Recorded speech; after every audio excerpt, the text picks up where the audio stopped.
जय हिंद दोस्तों, focus study with अभी पे आपका बहुत बहुत स्वागत है। तो आज से हम लोग स्टार्ट करने वाले हैं जेएसएससी प्रैक्टिस सेट, जो कि सभी एग्जाम्स के लिए होगा। लाइक आपका सचिवालय, हाई कोर्ट, सिविल कोर्ट या जितना भी अपकमिंग एग्जाम्स है उसमें मैथ्स के जो भी सवाल आते हैं, जिस तरीके के सवाल आते हैं उन सवालों के साथ हम लोग यहाँ सेट बाय सेट प्रैक्टिस करने वाले हैं। सवाल कहाँ कहाँ से होंगे, ये सबसे इम्पोर्टेंट पॉइंट है कि सर प्रैक्टिस सेट में सवाल होंगे कहाँ कहाँ से। तो मैं आपको बता दूं कि सवाल अभी तक जितना भी झारखंड में एग्जाम हुआ है, परिस्थितियाँ चाहे जो भी रही हो, एग्जाम में क्वेश्चन जो भी आए हैं मैथ्स में, उन सारे सवालों को कलेक्ट करने के बाद उनमें जो भी अच्छे अच्छे सवाल हैं, वो देखो बहुत सवाल ऐसे होते हैं जो बिल्कुल आसान होते हैं, सब बनाएंगे। ऐसा नहीं कि उन सवालों को नहीं देखेंगे, रिपीट मोड में नहीं देखेंगे, सेट में तो देखेंगे ही। तो सारा का सारा प्रीवियस ईयर क्वेश्चन प्लस अभी 2022, 23, 21 में जो एग्ज़ाम हुए हैं एसएससी के, रेलवे के, उनमें जो अच्छे सवाल हैं, नए सवाल हैं, कंसेप्चुअल सवाल है, इन हर एक तरीके के सवाल को सजा के हम लोग प्रैक्टिस सेट के माध्यम से देखेंगे। ठीक है, और आपको क्या बताएं कि आगामी जितना भी एग्ज़ाम है, हर एक एग्ज़ाम के लिए ये यूज़फुल होगा। ऐसा आप मत समझो कि अगर आप झारखंड हाई कोर्ट भरे हो तो उसके लिए अलग मैथ का बुक आता है, अगर आप सचिवालय में लगे हो तो उसके लिए अलग मैथ का बुक है, अगर आप रेलवे में लगे हो तो उसके लिए अलग मैथ का बुक है, अगर आप एसएससी में लगे हो तो उसके लिए अलग मैथ का बुक है। अब वैसी बातें नहीं रही। ठीक है, क्वेश्चन का लेवल ऊपर नीचे हो सकता है, कंसेप्ट, तरीका सब कुछ सेम होता है, इसीलिए प्रैक्टिस भी उसी तरीका से करना चाहिए और पढ़ाई भी उसी तरीका से करना चाहिए। एक बार ऐसा पढ़ो कि सब कुछ कवर हो जाए, हर एक एग्ज़ाम में हम बैठ सके। ठीक है, तो उसके बाद देखिए अब आपका हम थोड़ा सा समय और लेंगे। देखिए, अगर आपको मैथ प्लस रीजनिंग चाहिए, नया बैच है, अगर मैथ प्लस रीजनिंग चाहिए तो ये भी आपके लिए अवेलेबल है। अगर आपको अभिषेक सर का कैप्सूल सीरीज 2.0 नया बैच है, अगर सिर्फ ये चाहिए तो ये भी अवेलेबल है, क्योंकि बहुत लोग इसमें कंफ्यूज है कि सर क्या मिल रहा है क्या नहीं मिल रहा है, तो एक बार देख लीजिए। अगर आपको math reasoning plus capsule series plus पिछला वाला बैच चाहिए तो ये भी अवेलेबल है। अगर आपको Jharkhand high court plus civil court चाहिए तो ये भी अवेलेबल है। अगर आपको मैथ रीजनिंग के साथ पिछला वाला बैच चाहिए तो ये भी अवेलेबल है। आप एक बार ऐप पे जाओ, फोकस स्टडी विद अभी ऐप पे, लिंक डिस्क्रिप्शन में दिया हुआ है, और प्ले स्टोर पे भी मिल जाएगा और टेलीग्राम पे भी मिल जाएगा। टेलीग्राम ज्वाइन करना बिल्कुल ना भूलें, इसका लिंक भी आपको डिस्क्रिप्शन में दिया हुआ है। ठीक है, और इसके अलावा किसी भी तरीके का कन्फ्यूजन हो, कुछ आपको पूछना हो तो ये नंबर दिया गया है 7909004902, अभिषेक सर का नंबर है। अब डायरेक्टली इस पर कॉल करके अपना कन्फ्यूजन दूर कर सकते हो। बात समझ में आया? तो ये सारा का सारा चीज़ आपको फोकस स्टडी विद अभी पे मिल जाएगा। और एक बात समझ लीजिए मेरे साइड से, इसको हम कहेंगे डिस्क्लेमर, फालतू का कमेंटबाजी से हमको दिक्कत है। ठीक है, कब होगा एग्ज़ाम, नहीं होगा, अरे भाई नहीं मालूम है कब होगा, हम लोगों के बस में नहीं है।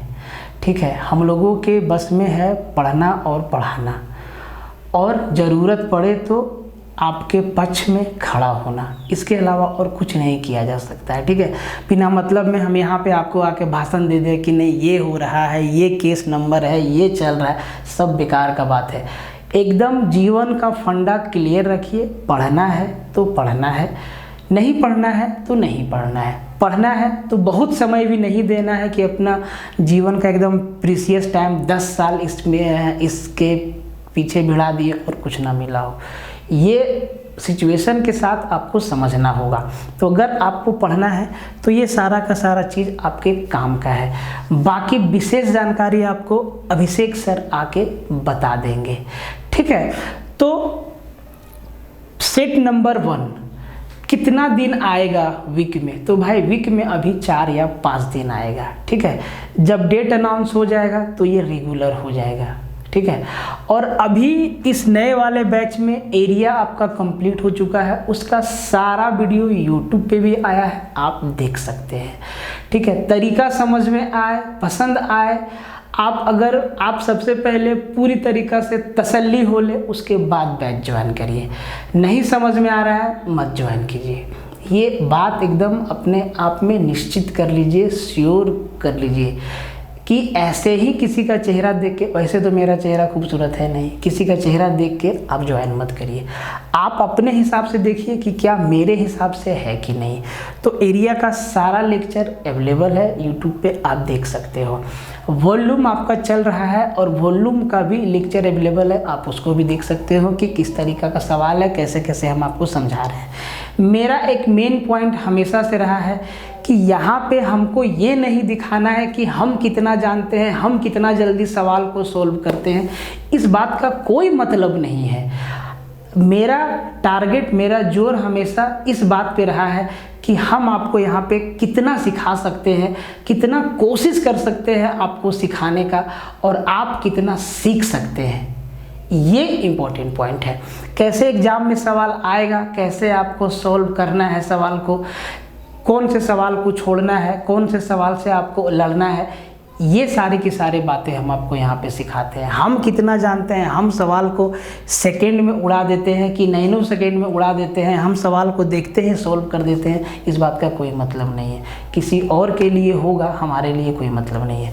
मेरा टारगेट है, और यही चीज़ अभिषेक सर भी कहते हैं कि आपको हम कितना सिखा सकते हैं, हम आपके अंदर कितना कंसेप्ट थ्योरी भर सकते हैं, वो भरना ज़रूरी है। क्योंकि यहाँ रहेगा तभी एग्ज़ाम में निकलेगा जुबान से, यहाँ खाली रहेगा तो कुछ नहीं निकलेगा। और आजकल जो चल रहा है सेकेंड वाला मेथड, बहुत जगह बहुत सारा का सारा चैनल है, बहुत लोग एकदम शॉर्ट्स पे कूदे हुए हैं कि भाई मतलब कोई भी सवाल हो तो उसको सेकंड में सॉल्व करो, सेकंड में सॉल्व करो, सेकंड में सॉल्व करो। है उनको सब कुछ पता है, कैलकुलेशन कहाँ गुना है, कहाँ भागा है, कहाँ पे शॉर्ट मारना है, कहाँ पे आपको डायरेक्ट आंसर बताना है, उनको पता है। एग्जामिनर जब आपके सामने सवाल रखेगा तो आपको नहीं पता है कि वो कैसा सवाल रखेगा, तो वहाँ पे लड़ाई सिर्फ और सिर्फ कंसेप्ट से ही होगा। कंसेप्ट से आप मजबूत रहिएगा तो वो किसी भी तरीके का बॉल फेंकेगा, आप उसको स्टेडियम के पार भेजने में सक्षम रहेंगे। चाहे स्पिनर हो, चाहे फास्टर हो, चाहे वो यॉर्कर डाले, चाहे वो फुल टॉस डाले, आप ठोक दीजिएगा हर एक बॉल को। तो इस बात को ध्यान में रखते हुए हम लोग प्रैक्टिस सेशन स्टार्ट किए हैं। बाकी आप लोगों के ऊपर है, आप लोगों का सपोर्ट दिखा तो बहुत अच्छी बात है, ये कंटिन्यू चलता रहेगा। और अगर नहीं दिखा तो फिर किसके लिए, जो हम लोग, जिनके लिए हम लोग इतना मेहनत कर रहे हैं, अगर वही लोग पढ़ने के लिए तैयार नहीं है तो फिर क्यों। तो आपको कंप्लीट बैच देखना है, शुरू से लेके आखिरी तक देखना है, आपको फीडबैक भी देना है। साथ ही साथ सबसे ज़रूरी बात, आपके पास 5G फ़ोन है, डाटा आपके पास अवेलेबल है। दिन भर घुसे रहते हो रील्स में, शॉर्ट में, फेसबुक से निकले यूट्यूब पे गए, यूट्यूब से निकले इंस्टा पे गए, इंस्टा से निकले फिर फेसबुक से आए, फेसबुक पे आए, फिर यूट्यूब पे आए, फिर ट्विटर पे गए, इधर ही तो आप घूमते रहते हो, ठीक है। तो डाटा का इस्तेमाल करना आप सीखिए, क्वालिटी बढ़ा दीजिए।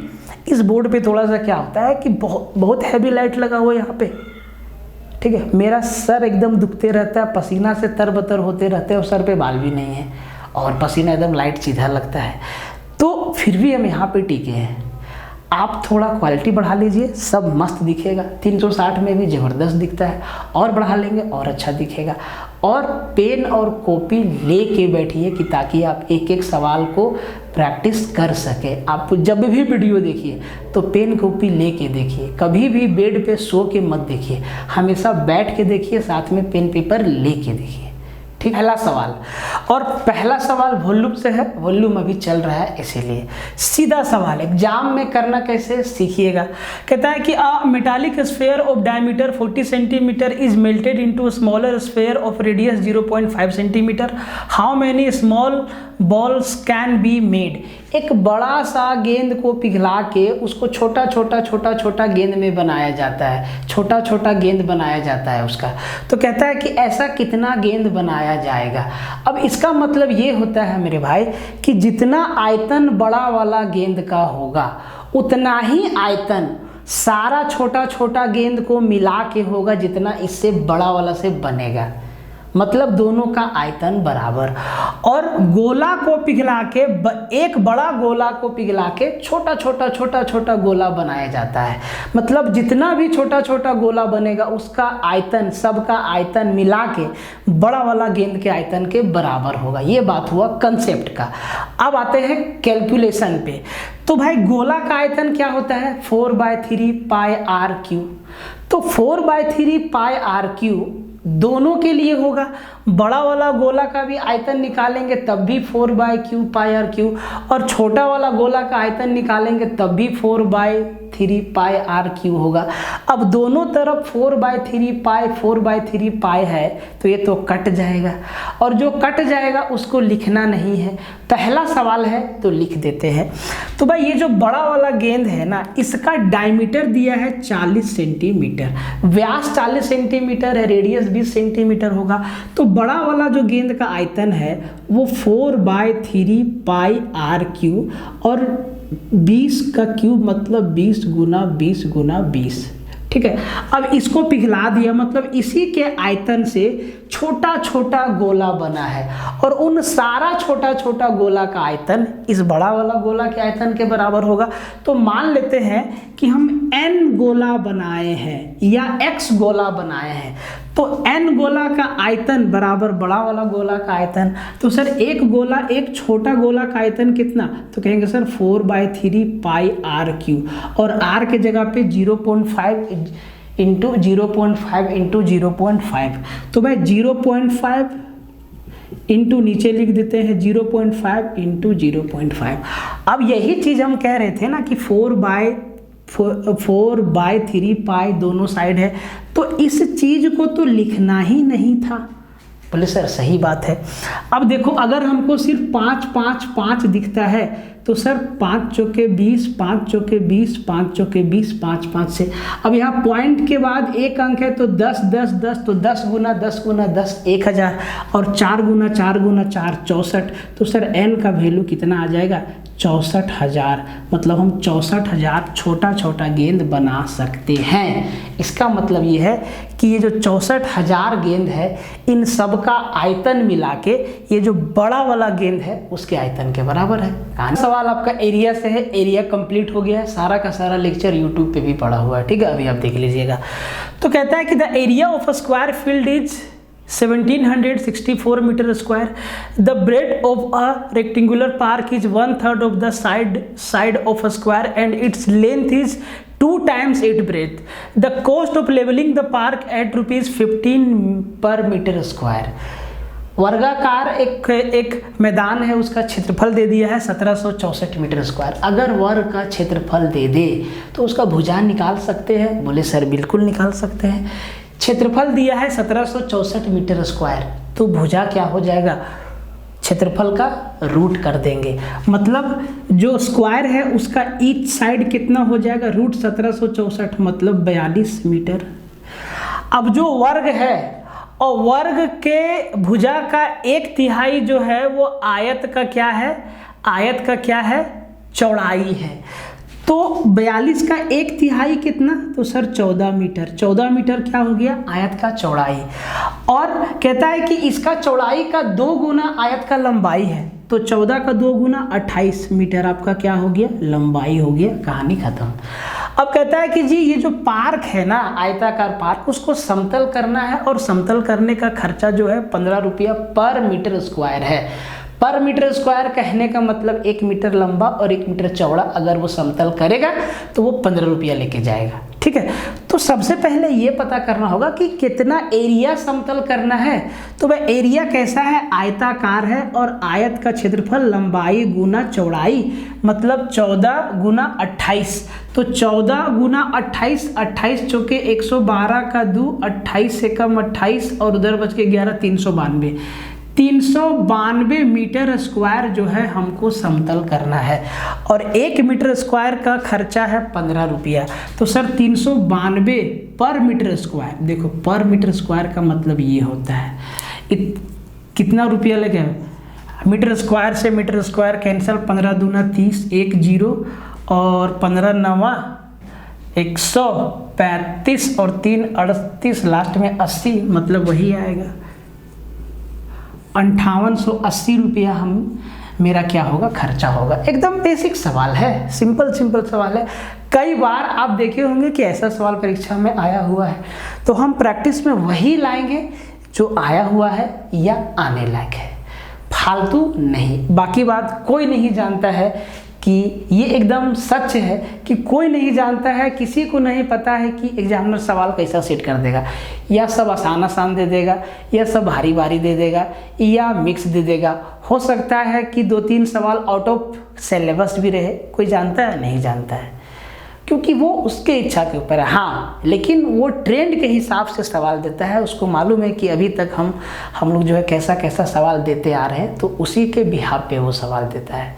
ऐसा नहीं कि एकदम से जो है एकदम इंटीग्रेशन और लिमिट का सवाल इसमें डाल देगा, एकदम नहीं डाले। टाइम लेके सवाल को बनाइए, बहुत आसान सवाल है। देखिए ज्योमेट्री में आपको एक बात बता दे रहे हैं कि अभी जो ट्रेंड चल रहा है ज्योमेट्री का, अगर आपको सारा का सारा रिजल्ट पता है, सिर्फ रिजल्ट पता है कि क्या होता है, तो भाई 95% सवाल, मतलब अधिकांश सवाल, ऐसा कोई मतलब फिक्स डाटा नहीं हम आपको बता रहे हैं कि एकदम 100 में से 95 बनेगा, मतलब मैक्सिमम सवाल जो है आपका सीधा रिजल्ट से ही बन जाएगा और आपको उसके लिए कैलकुलेशन नहीं करना होगा।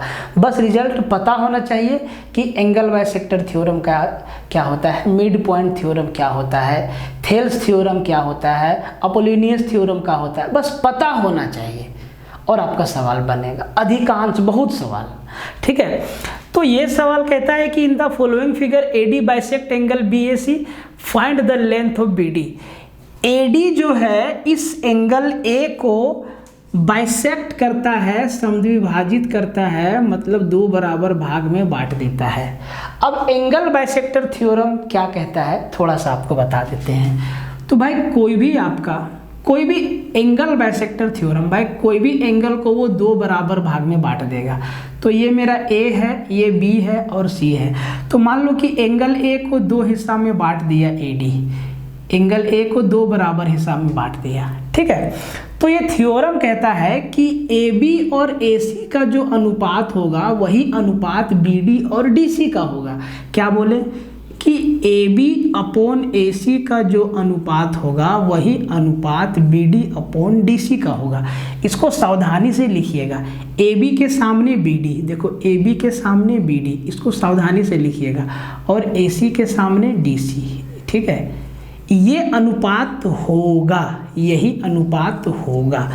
अब इसी को यहाँ पे अप्लाई कर देना है, सिंपल सा बात, AB अपॉन AC, तो ये हो जाएगा 6/2x-3 बराबर BD अपॉन DC, तो ये है x-2 अपॉन DC है कितना, x। अब इसको कैलकुलेट करके आपको उत्तर बता देना है। आपको क्या बताना है, BD का लंबाई ज्ञात करिए, मतलब x-2 का आपको वैल्यू बताना है कि सर ये x-2 हमारा कितना होगा, BD का लेंथ बोला है, ठीक है, मतलब x-2 हमारा कितना होगा, ठीक है। अब देखो, अब आपको एक तरीका बताते हैं, ये x से 2 कम है ना, x से 2 कम है। अगर x का वैल्यू पूछता तो सब में 2 जोड़ देते, ये 6 हो जाता, ये 5 और 2 7 हो जाता, ये 9 और 2 11 होता, और ये 6 और 2 8 होता। अगर x का वैल्यू पूछता, अगर DC का वैल्यू पूछता या x का वैल्यू पूछता तो हम 2 जोड़ देते, क्योंकि BD जो है x से 2 कम है, ठीक है। आप चाहे तो इसको क्रॉस मल्टीप्लाई करके क्वाड्रेटिक इक्वेशन बनेगा और 2 3 4 स्टेप में आप x का वैल्यू निकाल लेंगे, लेकिन हम आपको तरीका बता रहे हैं कि आप कैलकुलेशन के लफड़ा में फंसो ही मत। लेकिन उसके लिए पहले एक बार बेसिक तो पढ़ना होगा, ये तो बात तय है।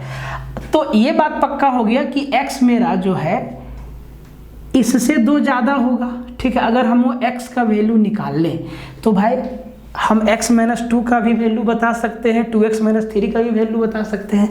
तो x है क्या, पूछा क्या है, x - 2, मतलब x जो है x - 2 से 2 ज़्यादा है। मतलब अगर x हमसे पूछता तो हम यहाँ पे ऑप्शन बना देते 4 और 2 6, 5 और 2 7, 9 और 2 11, 6 और 2 8, क्योंकि 1 होगा x - 2 का वैल्यू, ठीक है। अब इसी को x के वैल्यू को यहाँ पे रखते हैं। अगर हम x बराबर 6 ले लें तो भाई ये दोनों तरफ का अनुपात बराबर होना चाहिए। अगर हम 6 ले लें तो 6 दूना 12, 12 में 3 गया 9, ये हो जाएगा 6/9, और 6/9 मतलब 2/3। भाई इधर भी 2/3 आना चाहिए। तो ये 6 - 2 4, और यहाँ पे 6, तो 4/6, ये तो 2/3 हो गया, ये तो 2/3 हो गया। तो x का वैल्यू 6। अच्छा नहीं, ऐसे क्या होगा ना कि हो सकता है 2 ऑप्शन मिल जाए, ठीक है, ऐसे 2 ऑप्शन मिल जाएगा, सॉरी ऐसे 2 ऑप्शन मिल जाएगा। इसको हटाइए और इसको ना कैलकुलेट करिए, क्योंकि 6 मिल गया मतलब 8 भी आपका सेटिस्फाई कर जाएगा, ठीक है। तो 2 ऑप्शन मिल जाएगा। भाई इसको सीधा कर दो, झूठ में इतना टाइम खराब हो गया। इसको कर दो 6x बराबर, इन दोनों को मल्टीप्लाई कर दो, तो 2x - 3 इंटू x - 2, ठीक है। देखो पूरा बदन में पसीना चलते रहता है, इतना गर्मी है, ठीक है। अब देखो इसको इससे मल्टीप्लाई करो तो ये हो जाएगा 2x², 6x बराबर इसको इससे 2x², ठीक है। इसको इससे -4x, अब इसको इससे -3x, इसको इससे +3 दूना 6, यही होगा। अब सबको जी एक साइड ले आओ तो ये हो जाएगा -7x, -7x में 6 गया तो x बचे, उधर भी माइनस हो जाएगा तो वो हो जाएगा 13। तो ये हो जाएगा 2x² - 13x + 6 बराबर 0। वैल्यू हम सही लिखे हैं ना, वैल्यू हम सही लिखे हैं।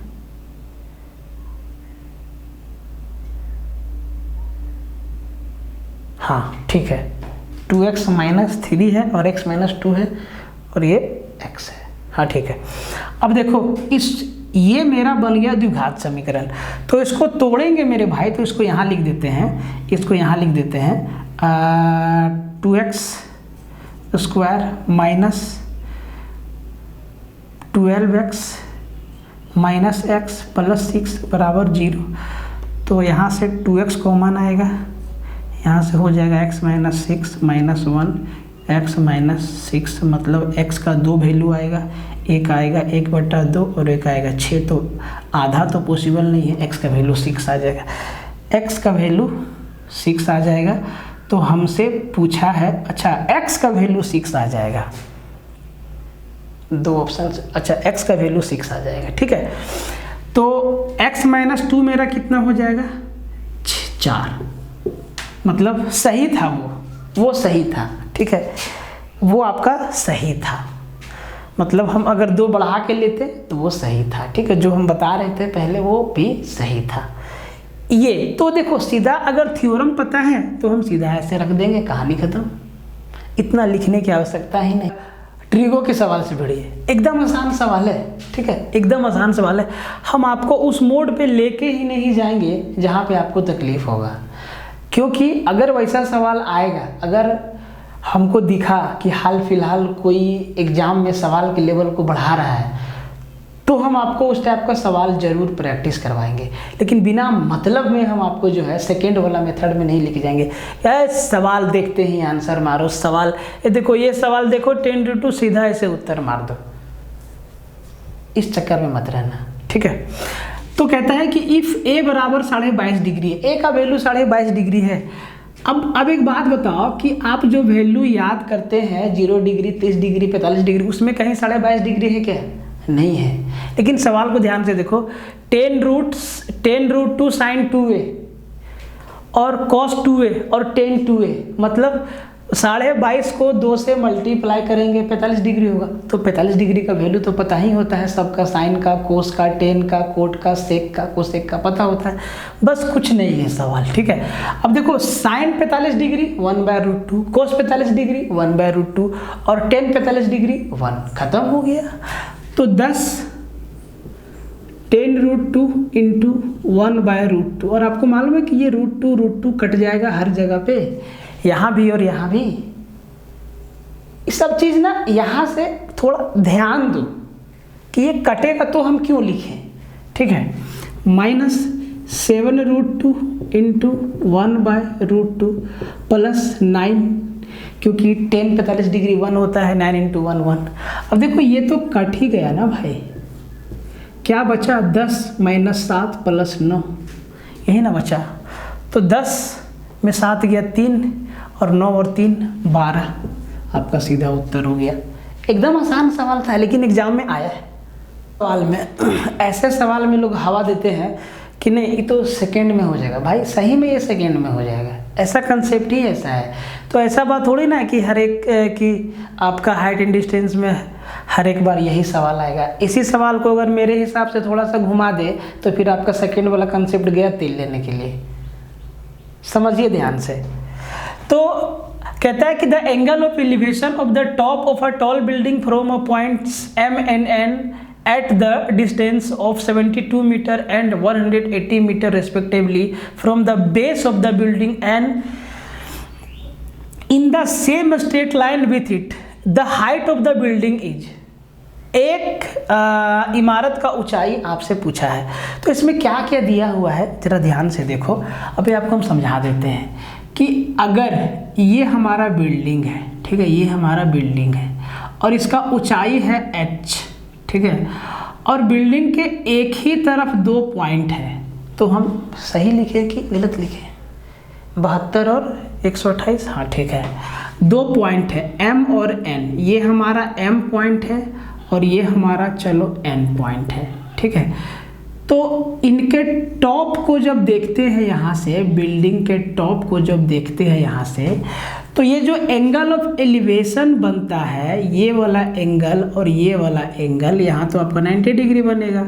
तो ये जो एंगल है इसको अल्फ़ा माने और इसको बीटा माने, और कहता है कि अल्फ़ा प्लस बीटा आपका क्या है, कॉम्प्लीमेंट्री है, मतलब इन दोनों एंगल का जोड़ 90 डिग्री है। अगर ऐसा है तो समझ लीजिए सीधा सा क्यों होता है, ये कैसे होता है ना, इस चैप्टर में आपको डिटेल में बताएंगे कि ये क्यों होता है ऐसा। अभी जान लीजिए क्या होता है ऐसा, ठीक है। तो अगर हम इसको A माने और इसको B माने, ठीक है, तो B से M का जो डिस्टेंस है वो हम माने x, और B से N का जो डिस्टेंस है वो हम माने y। तो सर h बराबर होता है √x इंटू y, इससे आपका हाइट निकल के आ जाएगा। एग्जैक्ट यही सवाल फ्रेम किया हुआ है, ठीक है। अब देखो ध्यान से, कहता है कि M और N एक इमारत के आधार से एक सीधी रेखा में है और 72 मीटर और 128 मीटर की दूरी में है। तो B से M का जो दूरी है वो आपका 72 मीटर है, और B से N का जो दूरी है वो आपका 128 मीटर है। 128 कि 198 भाई, हाँ ठीक है, 128 मीटर है। तो हमसे h का वैल्यू पूछा है, तो सर h बराबर क्या होता है, √x इंटू वाई। तो √72 गुना 128, यही ना होगा भाई, यही ना होगा। अब इसको सॉल्व करने में आपको जितना टाइम लग जाए, 72 को क्या लिख देंगे 36 गुना 2, और 128 को क्या लिखेंगे 64 गुना 2, 64 दूना 128। तो 72 को क्या लिखेंगे 36 गुना 2, और 128 को क्या लिखेंगे 64 गुना 2। अब देखो √64 से 8 बाहर आएगा, 36 से 6 बाहर आएगा, 8 × 48, और 2 गुना 2 से 2 बाहर आएगा, तो 48 दूना 96 मीटर आपका क्या हो गया, बिल्डिंग का हाइट हो गया। अगर हमसे m और n के बीच का डिस्टेंस पूछेगा तो 128 में से 72 को सीधा घटा देंगे, तो यहाँ 6 56, ठीक है। तो ये सीधा कंसेप्ट है, तो इसमें सही में टाइम नहीं लगेगा। अगर एकदम ऐसे ऐसे सीधा डाले तो नहीं लगेगा टाइम, बात सही है। लेकिन अगर इसी को थोड़ा घुमा दे तो आपको फिर टाइम लगने लगेगा। घबराइए मत, सब कुछ आपको बता रहे हैं हम, एक एक चीज़, ठीक है। बस आपका काम है कि वीडियो को शेयर मारते जाइए ईमानदारी से। अरे कम से कम मेरे पसीने के ऊपर तो तरस खा। ये 600 वाट का लाइट में आप लगातार कितना देर रह सकते हो बता। हम ना 8 घंटा 10 घंटा 12 घंटा लगातार काम करते हैं वीडियो बनाने का इसी लाइट पे। अब सोचो कि अंदर कितना गर्मी हो रहा होगा, ये पूरा पसीना पसीना। तो एक बार लाइक शेयर मार दो। ज़बरदस्ती नहीं, ज़बरदस्ती बिल्कुल नहीं है, समझ में आएगा तभी। और जो चीज़ नहीं समझ में आए वो कमेंट में लिखो कि सर ये चीज़ नहीं समझ में आ रहा है। कमेंट में नहीं लिख सकते हो तो नंबर दिया हुआ है, नंबर पे फ़ोन करो, वहाँ से आपको मेरा नंबर मिल जाएगा, आप हमसे बात कर सकते हो, ठीक है। तो ये आपको समझ में आया, तो ये आपको हम कंसेप्ट भी बता दिए। अलजेब्रा से आपसे जो है पूछा जा रहा है, कहता है कि सिंप्लीफाई द फॉलोइंग एक्सप्रेशन, इसको सरल करना है। इसको देख के क्या लगता है कि ऊपर भी क्वाड्रेटिक इक्वेशन है, नीचे भी क्वाड्रेटिक इक्वेशन है। ऑप्शन को जरा ध्यान से देखिए, गुणनखंड करना है, गुणनखंड करना है, गुणनखंड ही तो करना है, तो ऊपर नीचे कॉमन होके कुछ ना कुछ कटेगा और जो नहीं कटेगा वो आपका उत्तर होगा, यही बात है। अब आपके दिमाग में आपको एक बात समझाते हैं कि देखो ऊपर भी प्लस प्लस है, नीचे भी प्लस प्लस है, और जब ये जो आपका द्विघात समीकरण है, क्वाड्रेटिक इक्वेशन है, ये प्लस प्लस में है तो इसका फैक्टर भी प्लस प्लस में रहेगा, फैक्टर प्लस प्लस में रहेगा। इसका रूट्स है वो नेगेटिव होगा, इसका जो फैक्टर होगा वो पॉजिटिव होगा, लेकिन इसका जो रूट है x का जो 2 वैल्यू है वो नेगेटिव आएगा। तो हमसे x का वैल्यू तो पूछा नहीं है, सीधा इसका फैक्टर ही पूछा है। तो ये बात आप समझ गए कि सर नेगेटिव फैक्टर वाला तो उत्तर नहीं होगा। अब आप कहेंगे सर आप सेट कर दिए हैं। अरे भैया हम जब दूसरा को बोलते हैं तो हम कैसे सेट करेंगे, ये एग्जामिनर ऐसा ही ऑप्शन दिया है, ठीक है। तो सीधा आपको उत्तर मिल गया x + 9 / x + 7। किस बेस पे काट दिए कि ये जो क्वाड्रेटिक इक्वेशन है ये पॉजिटिव है, तो इसका जो रूट जो x का जो 2 वैल्यू आएगा वो नेगेटिव आएगा, लेकिन जो इसका प्रोडक्ट आएगा वो पॉजिटिव आएगा। मतलब x - 9 कभी नहीं होगा, x + 9 ही होगा, ठीक है। x - 7 कभी नहीं होगा तो x + 7 ही होगा। तो इस बेस पे 3 काट दिए और 3 में ही दिया है, तो भाई ये मेरा उत्तर हो गया। अब इसको समझाते हैं। तो भाई द्विघात समीकरण कैसे सोल्व करते हैं, तो x² + 16x + 63 है। 63 को 16 को देखते हुए 63 का 2 ऐसा फैक्टर करो कि जोड़ के 16 आ जाए।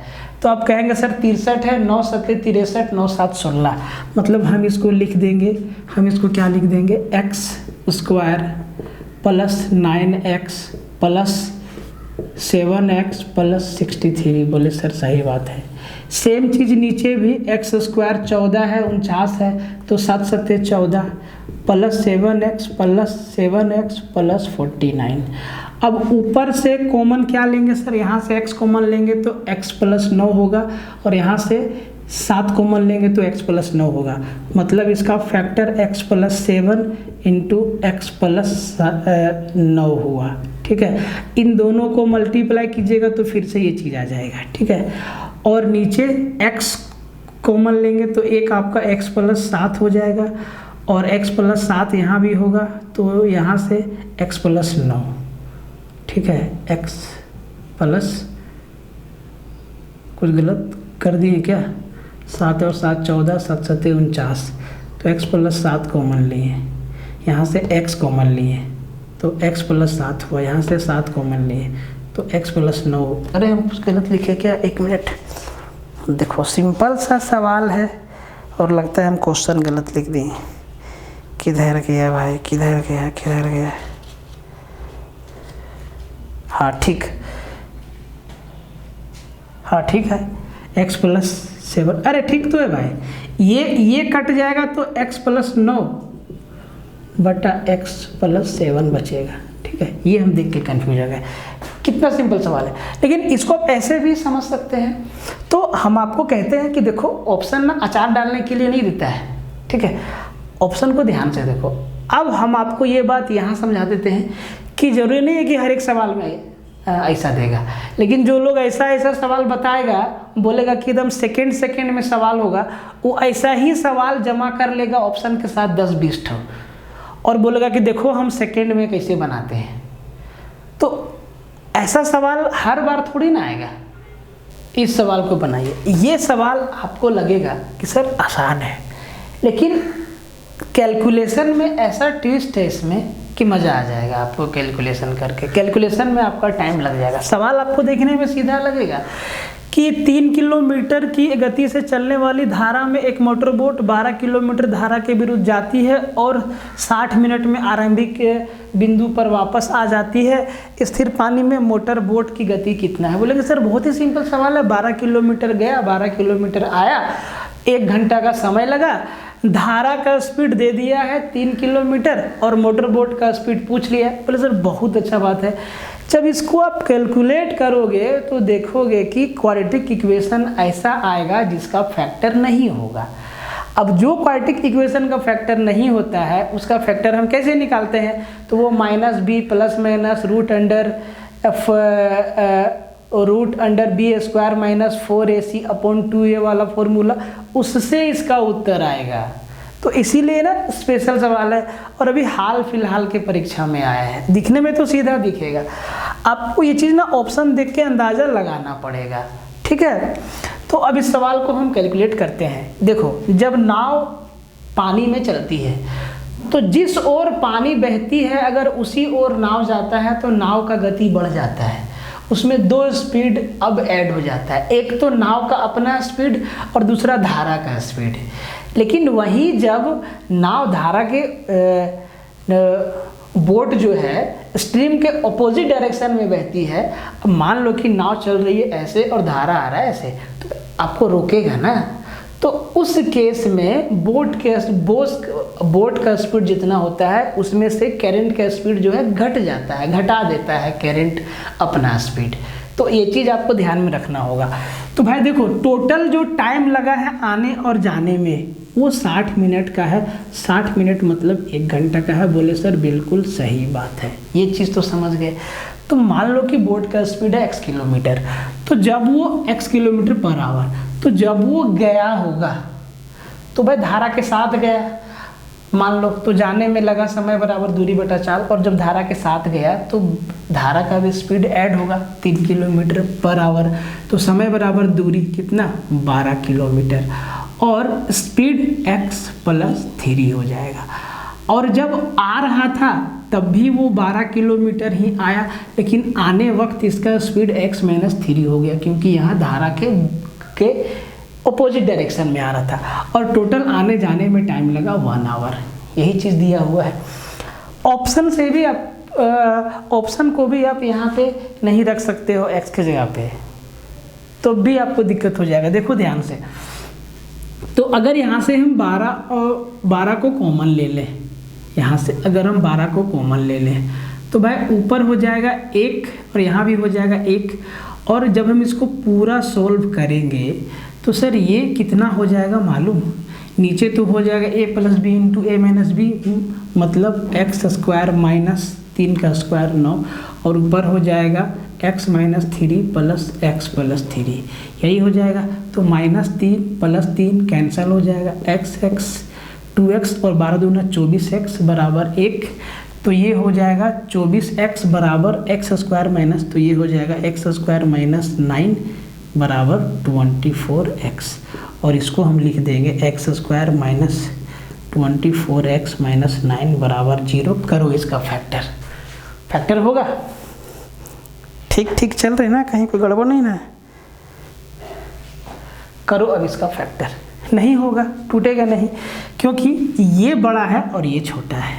तो अब देखो, एक फॉर्मूला क्या होता है, -b plus minus root under b square minus 4ac upon 2a।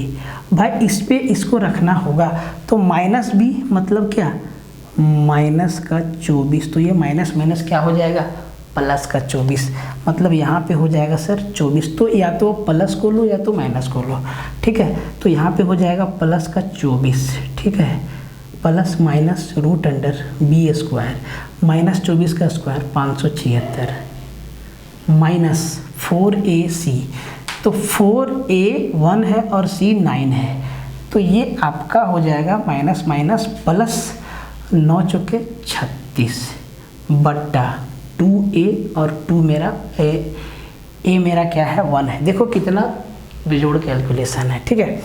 अब ध्यान दो, 576 प्लस 36 को जोड़ना है आपको, तो सर 576 प्लस 36 को जोड़ेंगे तो कितना हो जाएगा आपका, अगर 576 है 36 है, इसको जोड़ देंगे तो 6 6 12 7 3 10 और 1 11 और 5 और 1 6 612।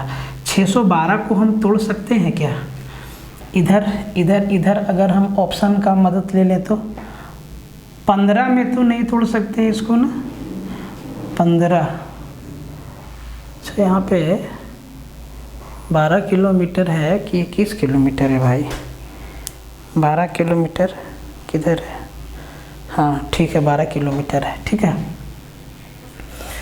तो इसको हम 15, ये तो 15 में टूटेगा नहीं, मतलब ऑप्शन नंबर बी आपका गया, बी आपका, अच्छा हम ऑप्शन ही तो, ऑप्शन को हम कैलकुलेट करके लिख दिए हैं, कोई दिक्कत नहीं, कैसे सुधारे, ऑप्शन को हम कैलकुलेट करके लिख दिए हैं, कुछ कॉमन भी है, ठीक है, मतलब सॉरी ये हो जाएगा 576 और 36, इसको 17 9, तो यहाँ से 2 से इसको काट देंगे, 12 12 में यहाँ से कुछ बाहर आएगा तो 12, मतलब यहाँ पे तो 12 दिखेगा, तो ये गया और ये गया, ठीक है। सी इसका आंसर हो जाएगा, इसको आप लोग कैलकुलेट कीजिएगा, 12 प्लस 3 रूट 17 आएगा, देखो हम कैसे पकड़े, ठीक है। 24 plus minus root under 576 plus 36 है, ठीक है।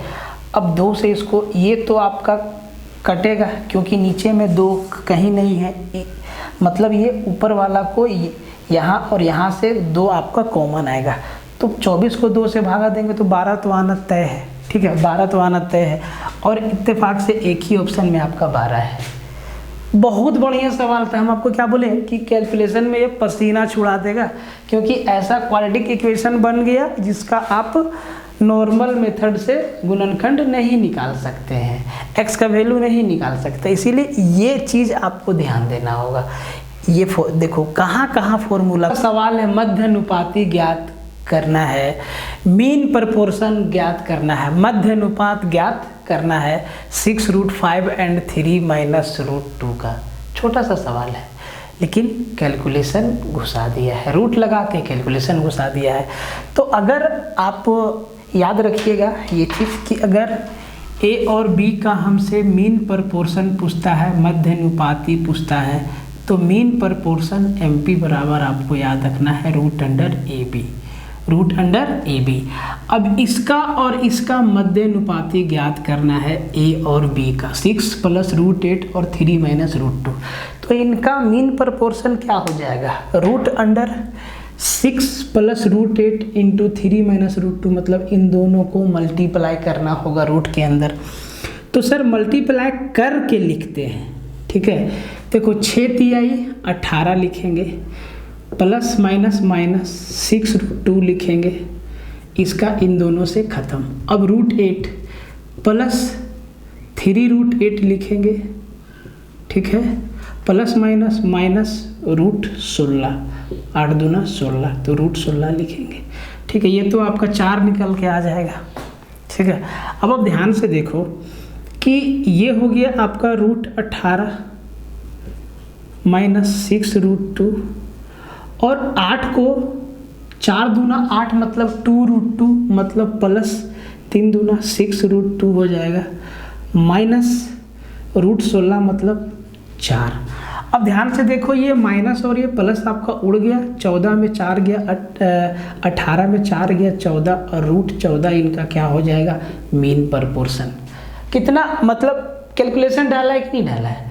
तो ऐसा सवाल देखो, बढ़िया सवाल लगाओगे तो कंसेप्ट भी आपका बढ़िया बनेगा। एक चीज़ हमेशा याद रखिए कि मान लेते हैं कि जो है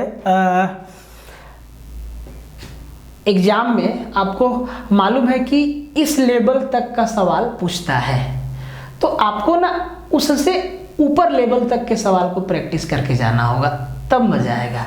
अगर उसी लेवल तक के सवाल को प्रैक्टिस करके जाओगे तो हो सकता है कि परफॉर्मेंस अच्छा ना हो। अगर सब कुछ पहले जैसा हो गया तब तो वेल एंड गुड, तब तो सब कुछ आपके फेवर में है, लेकिन अगर थोड़ा 2-4 सवाल बदल दिया तो वो 2-4 सवाल छूट जाएगा आपसे। बड़ा ही आसान सवाल देखो, पहला प्रैक्टिस सेट है, तो आज जो है सवाल के लेवल को एकदम मिला जुला के मॉडरेट रख रहे हैं, ठीक है।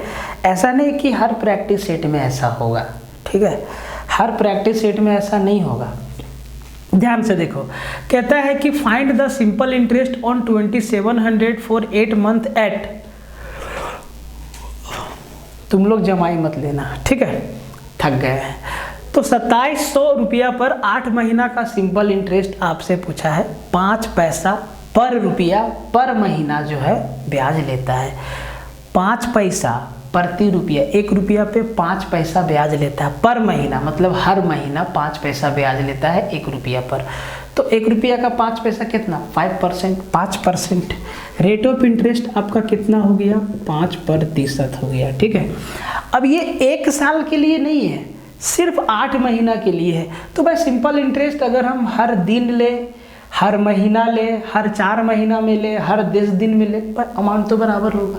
प्रिंसिपल हमारा क्या होगा, बराबर होगा। हर साल का बराबर, या हर दिन का बराबर, या हर 10 दिन का बराबर। यहाँ महीना है तो हम मेरा जो रेट ऑफ इंटरेस्ट है वो 5% पर महीना है। 8 महीना में हम कितना परसेंट इंटरेस्ट लेंगे, बोले सर 8×5 40% हमारा इंटरेस्ट बनेगा। कितना का, 2700 का। तो सर 2700 का 40% कितना, 7 चौके 28, 1080 रुपया जो है ब्याज मिलेगा 8 महीना में। 2700 रुपया अगर किसी को देंगे तो मतलब 8 महीना के अंत में जो हमको टोटल पैसा लौटाएगा वो 2700 प्रिंसिपल प्लस 1080 आपका क्या लौटा देगा, इंटरेस्ट। टोटल पैसा हो गया आपका, ये अमाउंट बनता है, और टोटल पैसा 2700 और 10 तो 3780 रुपया देगा। तो ये हमसे नहीं पूछा है, हमसे पूछा है कि कितना इंटरेस्ट मिलेगा, 1080 रुपया। बहुत आसान सवाल, बहुत सिंपल। तो सर डिस्काउंट के सवाल को देखिए, कहता है कि a trader marks his goods at 40% above the cost price. He sells 70% of the goods at the marked price and rest he sells by allowing 40% discount on the marked price. His gain percentage, दो तरीका से बना सकते हैं, एक 100 मान के और दूसरा रेशियो मेथड से। 100 वाला में देखो कैलकुलेशन दोनों में है। 100 वाला में थोड़ा सा बड़ा बड़ा दिखेगा और रेशियो में थोड़ा थोड़ा छोटा छोटा दिखेगा, बात बराबर है। कैलकुलेशन दोनों में ही सेम है, एक बड़ा नंबर का है, एक छोटा नंबर का है। तो यहाँ पे 3 चीज़ से आपका जो है मुलाकात है, एक तो कॉस्ट प्राइस, और फिर आपका एक मार्क प्राइस, और एक आपका सेलिंग प्राइस, ठीक है। तो भाई मेरे, अगर कॉस्ट प्राइस आपका जो है मान लो कि 100 रुपया है, तो हम बेचना कितना में चाह रहे हैं, 40% बढ़ा के, मतलब 140 रुपया पे। अब इनका रेशियो ले लो तो ये 5 और 7, सीपी और एमपी, ये आपका एमपी है, ठीक है। इतना हम इस पे लिख दिए हैं कि भाई हम 100 के वस्तु, 100 मेरा लागत है, हम 140 उस पे दाम लिख दिए हैं, ठीक है। अब हम जब 140 रुपये प्राइस लिख दिए तो भाई मेरे कहता है कि 70% जितना मेरा सामान था उसका 70% तो हम 140 पर, मतलब इसी प्राइस पर जो लिखा हुआ था उसी पे बेच दिए, और जो बाकी मेरा सामान बचा उस पर 40% का डिस्काउंट दे के बेच दिए। ठीक है, तो भाई कितना सामान था मेरे पास पहले मालूम चलना चाहिए। तो मान लो कि 10 सामान था। ठीक है, 10 सामान था। अब देखो, अब हम यहाँ पे MRP पे एक बार 40% का डिस्काउंट भी दिए हैं। तो 7 रुपया पे अगर हम 40% का छूट देंगे तो 7 चौके 28, 2 रुपया 80 पैसा होगा, मतलब 4 रुपया 20 पैसा में हम बेचते हैं। अब जरा एक बात बताओ, मेरा कॉस्ट प्राइस कितना था? 5 रुपया, और हम कितना सामान है मेरे पास? 10 सामान है, तो कितना मेरा लागत हो गया सर? 50 रुपया। अब 10 में से हम 70% सामान, मतलब 7 सामान, 10 में से 7 वस्तु को हम बेचे हैं 7 रुपया में, तो सर कितना आया? 49 रुपया। और बाकी जो 3 वस्तु बचा उसको हम बेचे हैं 4 रुपया 20 पैसा में, तो सर 42 दिया 126, 12 रुपया 6 पैसा आया। देखो, ये जो मेरा 50 रुपया है ये मेरा लागत है, और ये मेरा टोटल सेल हुआ है 49 रुपया और 12, 61 रुपया 6 पैसा। 61 रुपया 6 पैसा हम टोटल सामान बेच के इतना पैसा आया। ठीक है, 10 सामान का दाम 50 रुपया और 10 सामान को बेचे तो 61 रुपया 6 पैसा। कितना का फायदा हुआ भाई? 11 रुपया 6 पैसा। कितना में? 50 में, और परसेंट के लिए 100%। तो 50 दूना 100, 11 दूना 22, 3 दूना